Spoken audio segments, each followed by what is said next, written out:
বন্ধুগণ, দৃষ্টান্ত দিতে গিয়ে আমি এসব বুদ্ধিজীবীর দৃষ্টান্ত দিতে গিয়ে মওলানা রুমের সেই ঘটনাটা আমি শ্রোতাদেরকে শোনাই যে গাধার একটা পদচিহ্নের ভিতরে গাধা হেঁটে যাচ্ছিল রাস্তা দিয়া, নরম মাটিতে পায়ের চিহ্ন পড়ে গেছে, গর্ত হয়েছে, সেই গর্তের ভিতরে গাধা পেশাব করেছে, গর্তটা পরিপূর্ণ হয়ে গেছে গাধার পেশাবে। পিঁপড়া একটা যাচ্ছিল কোথাও, সে হাঁটতে হাঁটতে গাধার পেশাবের মধ্যে পড়ে গিয়েছে, সামান্য বাতাসে পানিটা নড়তে ছিল। পিঁপড়া তখন নাকি বলতেছে যে ভূগোলের পাতায় পড়েছিলাম সেই পাঠশালার জীবনে, পৃথিবীতে নাকি আটলান্টিক নামক একটা মহাসাগর আছে, শেষ পর্যন্ত আমি সেই আটলান্টিক মহাসাগরেই পড়ে গেলাম। এই উত্তাল ঢেউ অতিক্রম করে কেমনে আমি কিনারায় যাব? কোত্থেকে যেন একটা শুকনা তেঁতুলের পাতা এসে পড়েছে গাধার পেশাবের ভিতরে। পিঁপড়া বহু কষ্ট করে ওই পাতার উপরে উঠে বসেছে। পাতাটি ঢেউয়ের তালে তালে সামনের দিকে এগিয়ে যাচ্ছে। পিঁপড়া এখন খুব দাম্ভিকতার সাথে, অহংকারীর সাথে পিঁপড়া বলছে, ইতিহাসের পাতায় পড়েছিলাম পৃথিবীতে নাকি টাইটানিক নামক বিরাট এক জাহাজের অস্তিত্ব ছিল। শেষ পর্যন্ত ভাগ্যের জোরে আমি সেই টাইটানিকের নাবিক হয়ে বসলাম। কি সাংঘাতিক! আমি আজ টাইটানিকের গর্বিত নাবিক, আর এই আটলান্টিকের উত্তাল ঢেউ পাড়ি দিয়ে চলছে আমি আমেরিকা আবিষ্কারের জন্য। গাধার পেশাবের ভিতরে তেঁতুলের পাতায় বসে পিঁপড়ার যে অহংকার! আমার দেশের তথাকথিত নাস্তিক মোরতাদ জাতীয় বুদ্ধিজীবীরা এর চাইতে নিকৃষ্ট।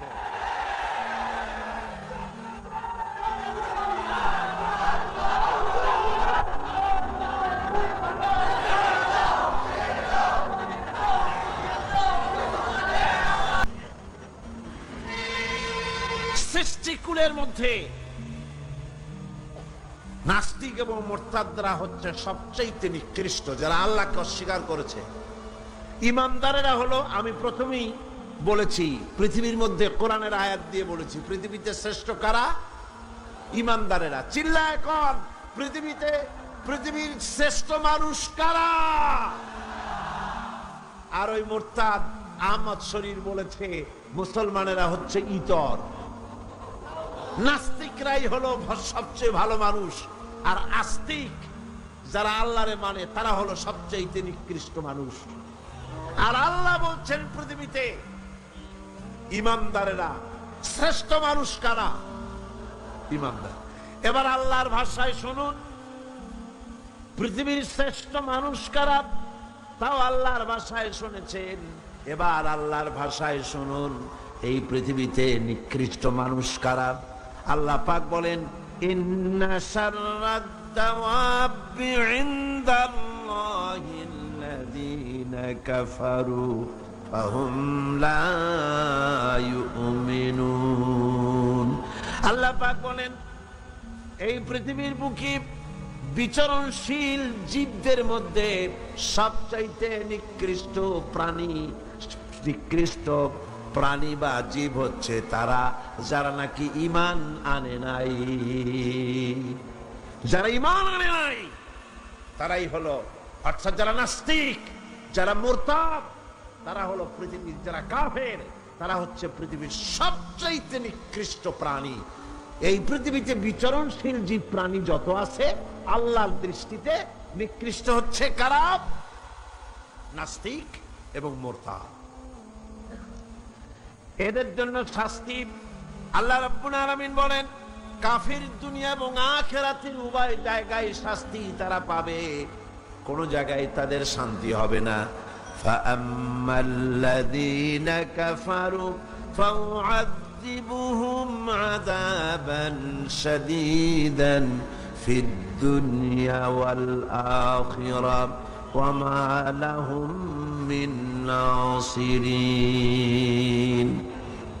যারা নাকি কুফরি করেছে, আমাকে অস্বীকার করেছে, আমার আইনকে অবজ্ঞা করেছে, অস্বীকার করেছে, তাদেরকে দুনিয়া এবং আখিরাতে আমি লাঞ্ছিত করব এবং তারা কোনো সাহায্যকারী পাবে না। কাফের হচ্ছে, নাস্তিক এবং মুরতাদরা হচ্ছে চতুষ্পদ জানোয়ারের মতো নির্বোধ। এরা নিজেদেরকে বুদ্ধিমান বলে দাবি করে, কিন্তু আল্লাহর কথায় এরা হচ্ছে নির্বোধ চতুষ্পদ জানোয়ারের মতো। কিসের মতো বলুন? জানোয়ারের মতো।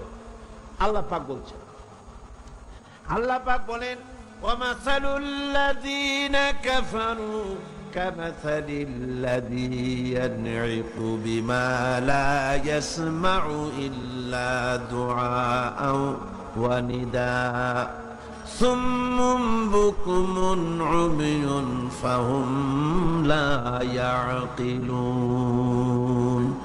আল্লাহ পাক বলেন, কাফেরদের দৃষ্টান্ত হচ্ছে এরকম, রাখাল যেমন তার জানোয়ারকে ডাকে। আপনাদের দেশে আছে না রাখাল গরুকে ডাকে, এই গরু এদিকে আয়, বলে না? এদিকে আয়, অথবা ডাইনে দেওয়ার সামনে যা। গরু থেকে বোঝে যে এদিকে আয় মানে আমারে ডাকতেছে, ওদিকে যা মানে আমারে সরে যেতে বলতেছে। এগুলো বোঝে? বোঝে না। আল্লাহ পাক বলেন, রাখাল যেমন চতুষ্পদ জানোয়ারকে ডাকে, জানোয়ার শুধু একটা আওয়াজ শোনে মাত্র, কিন্তু রাখাল কি বলে তা সে বুঝতে পারে না, শুধু একটা আওয়াজ শোনে। ও তো হলো বধির, ও হলো অন্ধ, ও হলো বোবা। অনুরূপ ভাবে যারা কাফের, তারাও কোরআনের কথা শোনে, হক তারা দেখে, হকের আওয়াজ তারা শোনে, কিন্তু ওই চতুষ্পদ জানোয়ারের মতো একটা আওয়াজ শোনে, কি বলে তা তারা বোঝে না।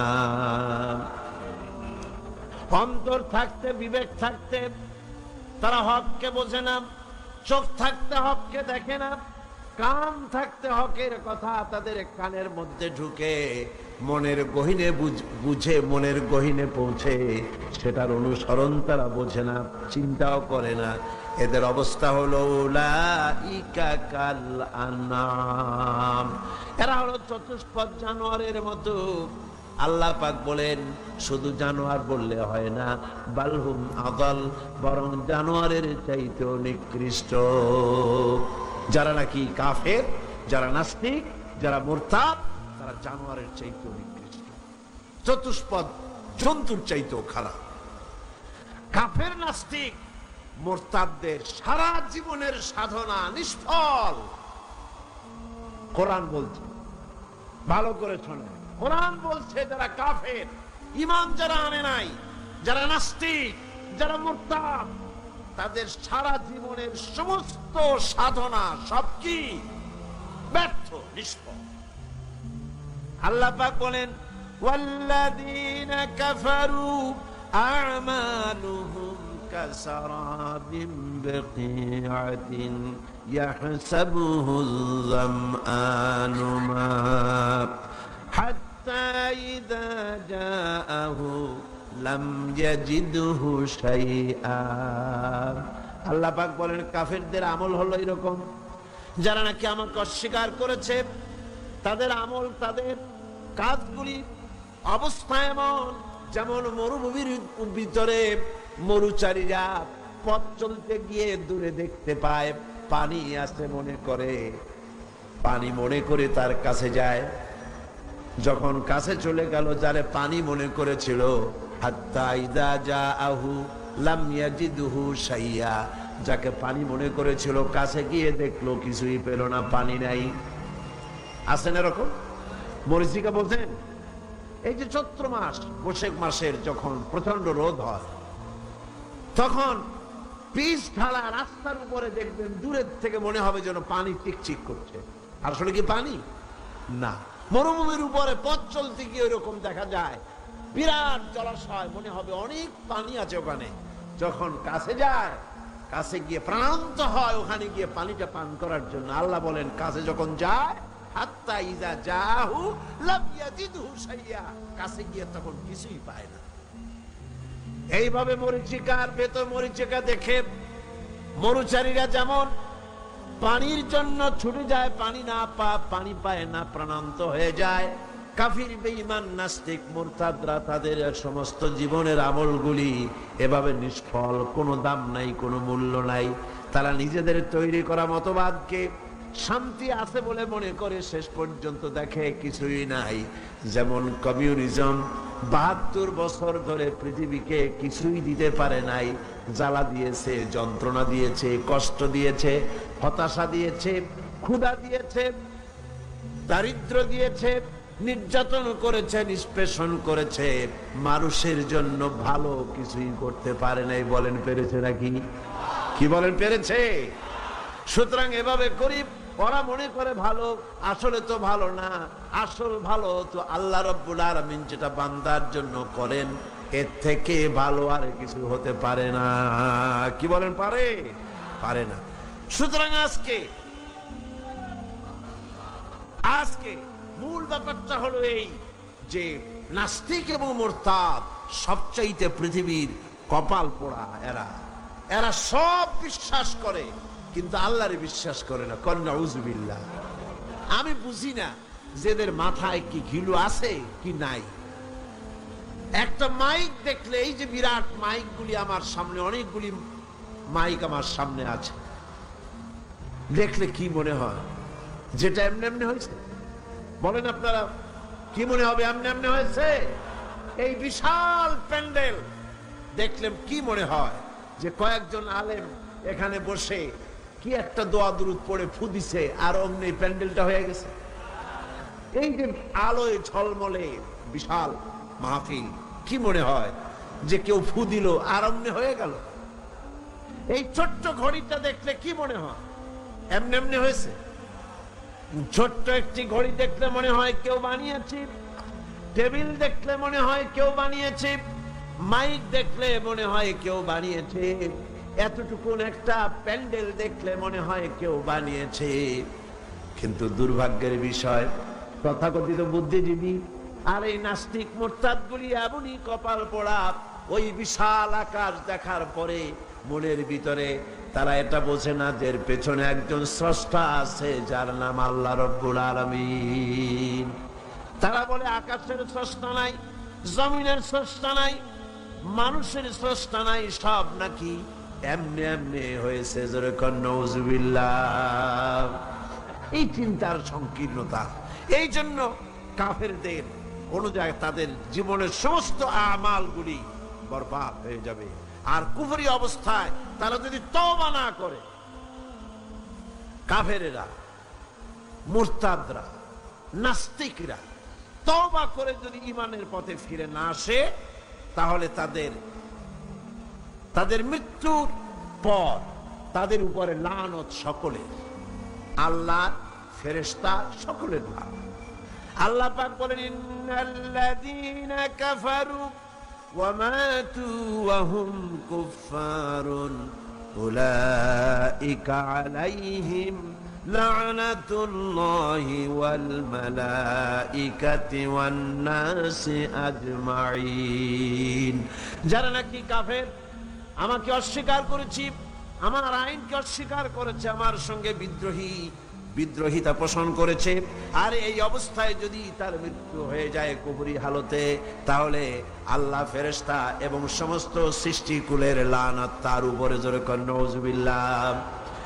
এরপরে মৃত্যুর পর কাফির নাস্তিকরা যখন চলে যাবে জাহান্নামের ভিতরে, যখন যাবে, সেখানেও তাদের কোনো চিৎকারে কাজ হবে না, সাহায্যকারী মিলবে না, দুনিয়াও অশান্তি, আখিরাতেও অশান্তি, শান্তি কোথাও মিলবে না। জাহান্নামের ভিতরে তো অবস্থাটা এমন হবে, লা ইয়ামুতু ফিহা ওয়া লা ইয়াহইয়া, সেখানে তারা বাঁচবেও না, মরবেও না, এমন এক দুরবস্থার মধ্যে তারা কাটাবে। কাফের নাস্তিক মুরতাদদের সারা জীবনের সাধনা নিষ্ফল। কোরআন বলছে, ভালো করে শোনে, কোরআন বলছে যারা কাফের, ঈমান যারা আনে নাই, যারা নাস্তিক, যারা মুরতাদ, তাদের সারা জীবনের সমস্ত সাধনা সব কি? ব্যর্থ, নিষ্ফল। আল্লাহ পাক বলেন, ওয়াল্লাযীনা কাফারু আ'মালুহুম কাসারাবিন বিকিআতিন ইয়াহসাবুহু যামআনু মা হাত্তা ইযা জাআহু লাম ইয়াজিদহু শাইআ। আল্লাহ পাক বলেন কাফেরদের আমল হলো এরকম, যারা নাকি আমাকে অস্বীকার করেছে তাদের আমল, তাদের কাজগুলি অবস্থা এমন যেমন মরুভূমির ভিতরে মরুচারীরা পথ চলতে গিয়ে দূরে দেখতে পায় পানি আছে, পানি মনে করে তার কাছে যায়। যখন কাছে চলে গেল, যারে পানি মনে করেছিল, হাত্তা ইযা জাআহু লাম ইয়াজিদহু শাইআ, যাকে পানি মনে করেছিল কাছে গিয়ে দেখলো কিছুই পেল না, পানি নাই। আছে না এরকম? মরীচিকা বলছেন এই যে চৈত্র মাস, বৈশাখ মাসের যখন প্রচন্ড রোদ হয়, তখন পিচ ঢালা রাস্তার উপরে দেখবেন দূরের থেকে মনে হবে যেন পানি চিকচিক করছে। আসলে কি পানি? না। মরুভূমির উপরে পথ চলতে গিয়ে ওইরকম দেখা যায়, বিরাট জলাশয়, মনে হবে অনেক পানি আছে ওখানে। যখন কাছে যায়, কাছে গিয়ে প্রাণান্ত হয় ওখানে গিয়ে পানিটা পান করার জন্য। আল্লাহ বলেন কাছে যখন যায়, হাত্তা ইযা জাআহু লাম ইয়াজিদহু শাইআ, কাছে গিয়ে তখন কিছুই পায় না। এইভাবে মরীচিকার ভেতর মরীচিকা দেখে মরুচারীরা যেমন পানির জন্য ছুটে যায়, পানি পায় না, প্রাণান্ত হয়ে যায়। কাফির, বেঈমান, নাস্তিক, মুরতাদরা তাদের সমস্ত জীবনের আমলগুলি এভাবে নিষ্ফল, কোনো দাম নাই, কোনো মূল্য নাই। তারা নিজেদের তৈরি করা মতবাদকে শান্তি আছে বলে মনে করে, শেষ পর্যন্ত দেখে কিছুই নাই। যেমন কমিউনিজম ৭২ বছর ধরে পৃথিবীকে কিছুই দিতে পারে নাই, জ্বালা দিয়েছে, যন্ত্রণা দিয়েছে, কষ্ট দিয়েছে, হতাশা দিয়েছে, ক্ষুধা দিয়েছে, দারিদ্র দিয়েছে, নির্যাতন করেছে, নিষ্পেষণ করেছে, মানুষের জন্য ভালো কিছুই করতে পারে নাই। বলেন পেরেছে নাকি? কি বলেন পেরেছে? সুতরাং এভাবে করি, ওরা মনে করে ভালো, আসলে তো ভালো না। আসল ভালো তো আল্লাহ রাব্বুল আলামিন যেটা বান্দার জন্য করেন, এর থেকে ভালো আর কিছু হতে পারে না। কি বলেন? পারে না। সুতরাং আজকে মূল ব্যাপারটা হলো এই যে নাস্তিক এবং মুরতাদ সবচাইতে পৃথিবীর কপাল পোড়া। এরা সব বিশ্বাস করে কিন্তু আল্লাহরে বিশ্বাস করে না। কন্যা উযুবিল্লাহ। আমি বুঝি না যেদের মাথায় কি ঘিলু আছে কি নাই। একটা মাইক দেখলে, এই যে বিরাট মাইকগুলি আমার সামনে, অনেকগুলি মাইক আমার সামনে আছে, দেখলে কি মনে হয়? যেটা এমনি এমনি হয়েছে? বলেন আপনারা, কি মনে হবে? এমনি এমনি হয়েছে? এই বিশাল প্যান্ডেল দেখলে কি মনে হয়? যে কয়েকজন আলেম এখানে বসে কি একটা দোয়া দুরুদ পড়ে ফু দিছে আর অমনি প্যান্ডেলটা হয়ে গেছে। এই যে আলোয় ঝলমলে বিশাল মাহফিল, কি মনে হয় যে কেউ ফু দিল আর অমনি হয়ে গেল? এই ছোট্ট ঘড়িটা দেখলে কি মনে হয়? এমনি এমনি হয়েছে? ছোট্ট একটি ঘড়ি দেখলে মনে হয় কেউ বানিয়েছে, টেবিল দেখলে মনে হয় কেউ বানিয়েছে, মাইক দেখলে মনে হয় কেউ বানিয়েছে, এতটুকুন একটা প্যান্ডেল দেখলে মনে হয় কেউ বানিয়েছে। কিন্তু দুর্ভাগ্যের বিষয়, তথাকথিত বুদ্ধিজীবী আর এই নাস্তিক মুরতাদগুলি এমনই কপাল পোড়া, ওই বিশাল আকাশ দেখার পরে মনের ভিতরে তারা এটা বোঝে না যে এর পেছনে একজন স্রষ্টা আছে, যার নাম আল্লাহ রাব্বুল আলামিন। তারা বলে আকাশের স্রষ্টা নাই, জমিনের স্রষ্টা নাই, মানুষের স্রষ্টা নাই, সব নাকি এমনি এমনি হয়েছে। জোরে কর নাউযুবিল্লাহ। এই চিন্তার সংকীর্ণতা, এই জন্য কাফেরদের কোন জায়গায় তাদের জীবনের সমস্ত আমালগুলি বরবাদ হয়ে যাবে। আর কুফরি অবস্থায় তারা যদি তওবা না করে, কাফেরেরা, মুরতাদরা, নাস্তিকরা তওবা করে যদি ঈমানের পথে ফিরে না আসে, তাহলে তাদের মৃত্যুর পর তাদের উপরে লানত সকলের, আল্লাহ, ফেরেশতা সকলের লানত।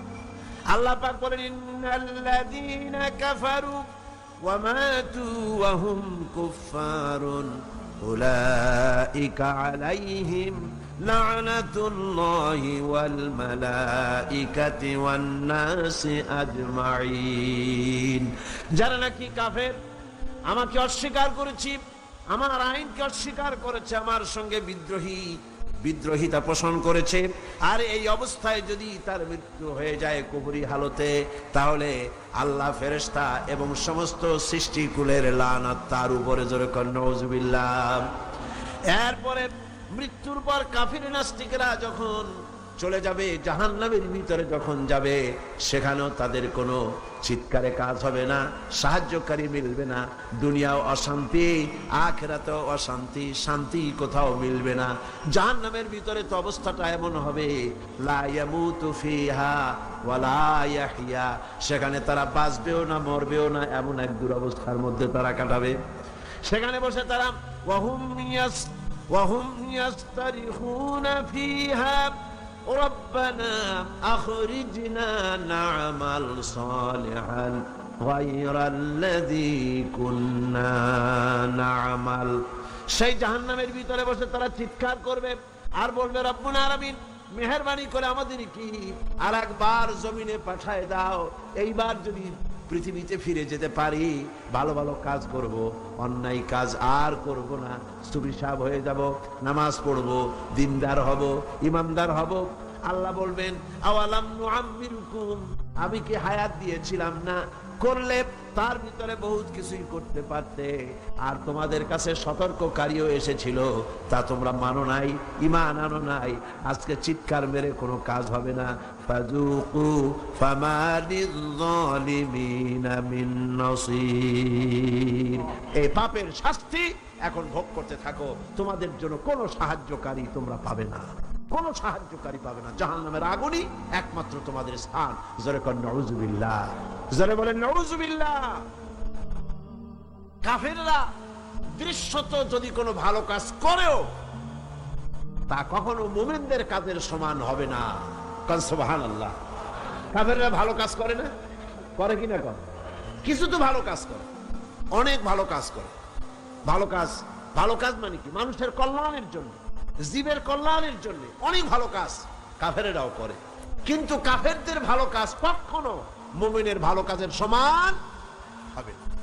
আল্লাহ রাব্বুল আলামিন বলেন, আজআলতুম সিকায়াতাল হাজ্জ ওয়া ইমারাতাল মাসজিদিল হারামি কামান আমানা বিল্লাহি ওয়াল ইয়াউমিল আখির وجاهد في سبيل الله لا يستوون عند الله।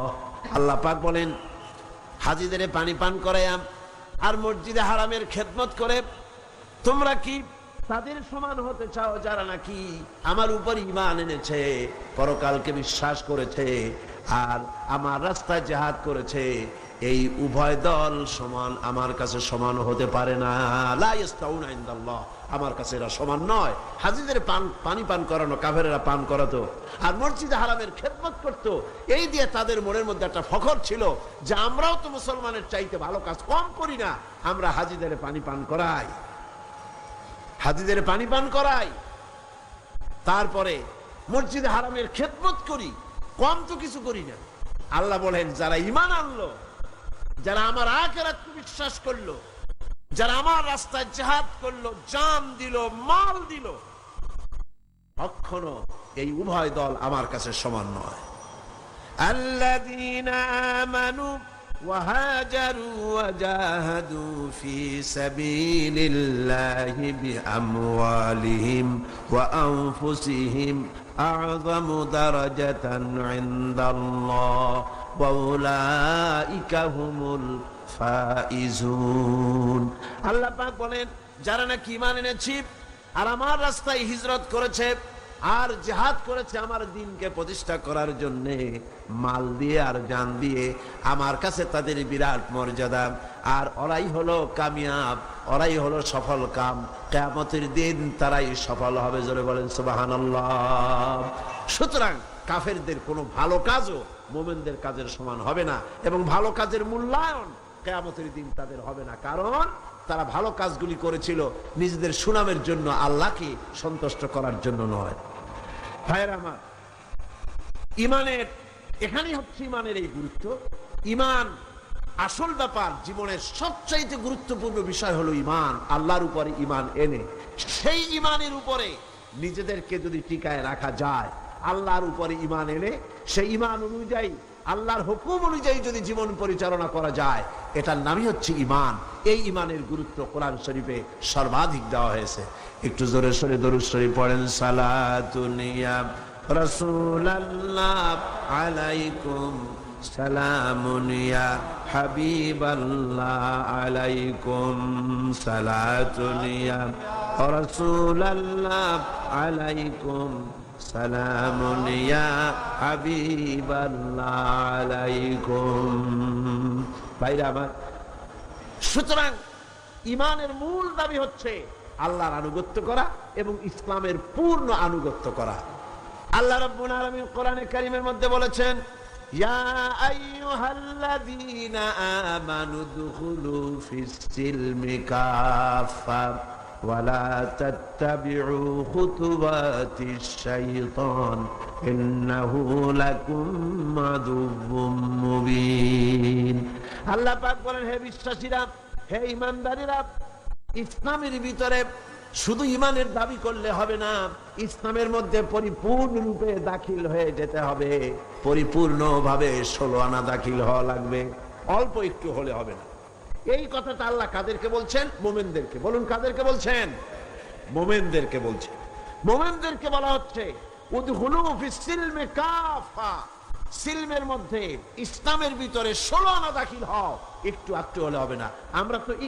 আমরা তো 16 আনা দাখিল হই নাই, অল্প অল্প হয়েছি। কেউ তো নামাজ পড়ি আবার রোজা রাখি না, কেউ নামাজ পড়ি রোজা রাখি আবার যাকাত দেই না, কেউ তো যাকাত দেই তো ওসর দেই না, কেউ তো নামাজ রোজা করি আবার সুদি টাকার ব্যবসা করি, কেউ তো নামাজ রোজা করি আবার বাড়িতে বিবি পর্দায় থাকে না। এরকম করে 16 আনা ইসলাম কবুল করা হয় নাই বলে আল্লাহ পাক বলেন ঈমান আনা লাগবে, 16 আনা ঈমান, 16 আনা ঈমান।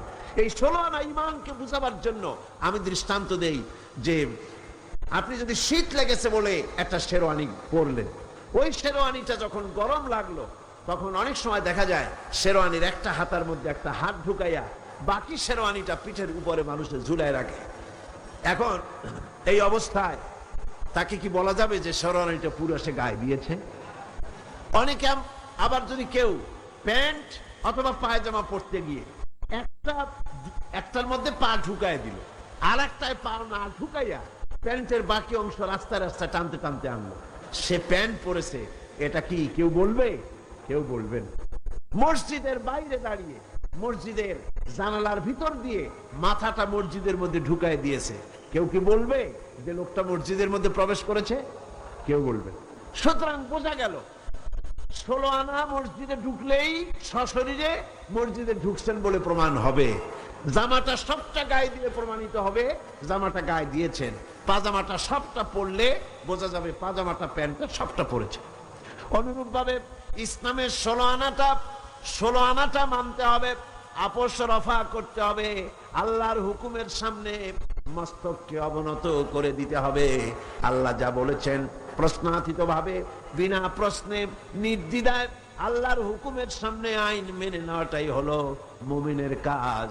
এর দৃষ্টান্ত আমাদের জাতির পিতা হযরতে ইব্রাহিম আলাইহিস সালাম। হযরত ইব্রাহিম আলাইহিস সালামকে আল্লাহ রাব্বুল আলামিন বলেছেন, ইয ক্বালা লাহু রাব্বুহু আসলিম ক্বালা আসলামতু লিরাব্বিল আলামিন। আল্লাহ পাক তার খলিল ইব্রাহিমকে বললেন, আনুগত্য করো, আনুগত্যের মস্তক অবনত করে দাও, সারেন্ডার করো। ইব্রাহিম আলাইহিস সালাম কোনো প্রশ্ন তোলেন নাই কোন ব্যাপারে সারেন্ডার করব। আল্লাহ যখনই বলেছেন মাথা নত করো, সারেন্ডার করো, আত্মসমর্পণ করো, কোন রকমের প্রশ্ন ছাড়াই আমাদের জাতির পিতা হযরত ইব্রাহিম আলাইহিস সালাম ঘোষণা করে দিলেন, আসলামতু লিরাব্বিল আলামিন। আপনারাও পড়েন, আসলামতু লিরাব্বিল আলামিন।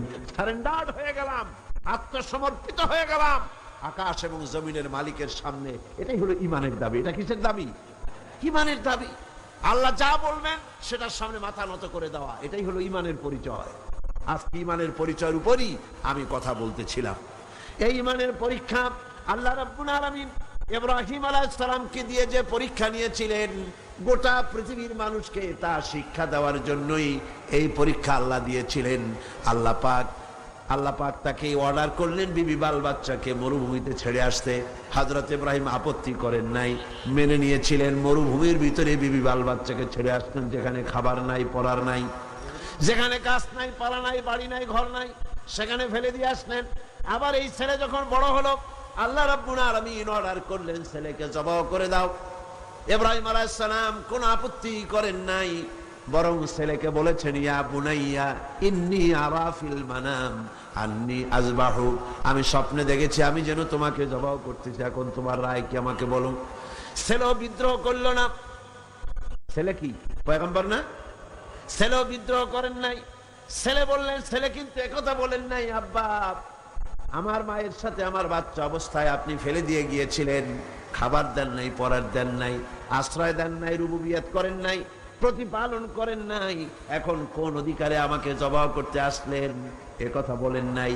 বরং ছেলে জবাব দিলেন, মুসলমান কারে বলে, ঈমান কাকে বলে, সারেন্ডার কাকে বলে, ঈমানের পরিচয় কি? তার দৃষ্টান্ত হচ্ছে ইসমাঈল আলাইহিস সালাম ঘোষণা করে দিলেন, ইয়া আবাতি ফাল মা তু'মারু সাতাজিদুনি ইনশাআল্লাহু মিনাস সাবিরিন। হে আমার পিতা, আপনি যা আদিষ্ট হয়েছেন আপনি তা পালন করুন, আমি আমার মাথা নত করে দিলাম। আপনি আপনার হুকুম, আল্লাহ যে হুকুম করেছেন হুকুম পালন করেন, আমাকে ধৈর্যধারীদের মধ্যে আপনি পেয়ে যাবেন। ভাইরা আমার, আল্লাহ রাব্বুল আলামিন বলেন, ফালাম্মা আসলামা ওয়া তাল্লাহু লিল জাবিন, দুইজন আত্মসমর্পিত হয়ে গেল। বাবার হাতে ছুরি, ছেলেকে কাজ করেছে, জবাই করবে। আর আল্লাহ রাব্বুল আলামিন, তার তো ইচ্ছা নাই ছেলে জবাই হোক, আল্লাহর ইচ্ছা হলো গোটা দুনিয়ার মানুষ ঈমানের ট্রেনিং পেয়ে যাক। গোটা পৃথিবীর মানুষ মোমেন কারে বলে, সারেন্ডার কারে বলে, মুসলমান কারে বলে, তার দৃষ্টান্ত শিখুক। দৃষ্টান্ত সেট হয়ে গেল। আল্লাহ পাক ইব্রাহিমকে ডেকে বললেন, ওয়ানাদাইনাহু আইয়া ইব্রাহিম قد صدقت الرؤيا إنا كذلك نجزي المحسنين। ইব্রাহিম, তুমি তোমার স্বপ্নকে বাস্তবে রূপ দিয়েছো, আর আমি এভাবেই মুহসিন ব্যক্তিদেরকে পুরস্কৃত করে থাকি। সুতরাং ঈমান হচ্ছে সারেন্ডার হওয়া, সারেন্ডার্ড হয়ে যাওয়া, আত্মসমর্পিত হয়ে যাওয়া। ঈমান হচ্ছে আল্লাহ পাকের পরিচয় হচ্ছে এই যে আল্লাহর হুকুমের সামনে মাথাকে একেবারেই নত করে দেওয়া। আর এখানেই শান্তি, এখানেই শান্তি। আল্লাহ পাক কোরআনে কারিমে বলেন, আফাগায়রা দীনিল্লাহি ইয়াবগুন ওয়ালাহু আসলামা মান ফিস সামাওয়াতি ওয়াল আরদি তাওআন ওয়া কারহাব। তোমরা কি আমার দেওয়া জীবন ব্যবস্থা ছেড়ে দিয়ে মানুষের তৈরি করা কোনো মতবাদ গ্রহণ করতে চাও? ওয়ালাহু আসলামা মান ফিস সামাওয়াতি ওয়াল আরদ, অথচ আকাশে যা আছে, জমিনে যা আছে, সব আনুগত্যের মস্তক আমার সামনে অবনত করে দিয়েছে। কোন সুবহানাল্লাহ, জোরে কোন সুবহানাল্লাহ। আর আনুগত্যের মস্তক তারা অবনত করে দিয়েছে বলে সংঘর্ষ নাই, মারামারি নাই। অত বড় চাঁদ, অত বড় বিরাট সূর্য, গ্রহ, নক্ষত্র, সৌররাজি, নবমণ্ডল, ভূমণ্ডল, কোন মারামারি নেই। আছে মারামারি? এই পৃথিবীতে কত প্রাণী আছে, জঙ্গল ভরা প্রাণী, সমুদ্র ভরা প্রাণী, মাঠ ভরা প্রাণী, পাহাড় ভরা প্রাণী। কোন প্রাণী খাদ্যাভাবে মিছিল করেছে কখনো? বাংলাদেশ সরকারের কাছে দাবি করেছে যে আমাদের সন্তান জন্মের মতো হচ্ছে, আমাদের খাদ্য খুব কমে গেছে, কিছু পরিবার পরিকল্পনার যন্ত্রপাতি আমাদের জঙ্গলে পাঠিয়ে দাও। বলেছে কেউ? কেউ বলে নাই। কারণ ওখানে শান্তিতে ভরা, ওখানে ওরা সবাই আল্লাহর উপরে, আল্লাহর আইন মেনে চলছে, আল্লাহর হুকুম মেনে চলছে। সুতরাং মোমেন ব্যক্তির কাজই হচ্ছে আল্লাহর সামনে সারেন্ডার হয়ে যাওয়া। ঈমানের এটাই হচ্ছে পরিচয়। আল্লাহ রাব্বুল আলামিন বলেন, কুল ইন্না সালাতি ওয়া নুসুকি ওয়া মাহইয়ায়া ওয়া মামাতি লিল্লাহি রাব্বিল আলামিন। এটাই হলো মুমিনের কথা, এটাই হলো ইমানের পরিচয়। মুমিন বলবে নিশ্চয়ই আমার নামাজ, আমার কোরবানি, আমার হায়াত, আমার মওত সবকিছু আল্লাহ রাব্বুল আলামিনের জন্য। বাঁচবো আল্লাহর জন্য, নামাজ পড়বো আল্লাহর জন্য, যাকাত দিব আল্লাহর জন্য, চাঁদা দিব আল্লাহর জন্য, নির্বাচন করবো আল্লাহর জন্য, ভোট দিব আল্লাহর জন্য, বক্তৃতা করবো আল্লাহর জন্য, পৃথিবীতে বেঁচে থাকবো আল্লাহর জন্য, জীবন দেব আল্লাহর জন্য। আমার বাঁচা মরা সব কার জন্য? চিল্লায় বলেন, আরো জোরে চিল্লায় বলেন, কার জন্য? আর এইভাবে যদি আল্লাহর জন্য জান মাল সবকিছু আমাদের কোরবানি করতে বলাই হয়েছে, কারণ ইন্নাল্লাহ আশতারা মিনাল মুমিনিনা আনফুসাহুম ওয়া আমওয়ালাহুম বিআন্না লাহুমুল জান্নাহ। আল্লাহ পাক বলেন, আমি আমার মুমিনের জান এবং মালকে সবটা আমি খরিদ করে নিয়েছি, বিনিময় মুমিনকে আমার জান্নাত দান করেছি। জোরে বলেন সুবহানাল্লাহ। বিনিময় তাদের জন্য বেহেশত। সুতরাং ইমানের, আজকে আমি ইমানের পরিচয় বললাম, কালকে ইমানের বাকি অধ্যায় আপনাদের সামনে আলোচনা করব ইনশাআল্লাহ। মোনাজাতের জন্য দাঁড়ানো ভাইরা বসে, যত লোক দাঁড়িয়ে আছেন সব বসে, সবাই বসে, বসেন। দাঁড়ানো যত মুসলমান আছেন সব মুসলমান বসে পড়ুন, কেউ দাঁড়িয়ে থাকবেন না, সবাই। আজকে এই প্রথম দিনেই আলহামদুলিল্লাহ একজন অমুসলিম ইসলাম কবুল করার জন্য এসে গেছেন।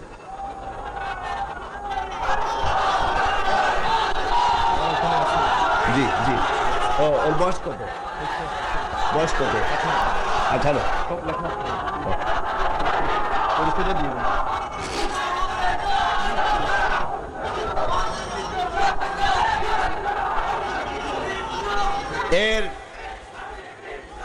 এর নাম হচ্ছে রিটন বড়ুয়া, পিতা অনন্ত সেন বড়ুয়া, বয়স 18 বছর, বাড়ি বড় হাতিয়া, লোহাগাড়া, চট্টগ্রাম। বর্তমান নাম পছন্দ করেছে মোহাম্মদ আব্দুর রহমান আজাদ।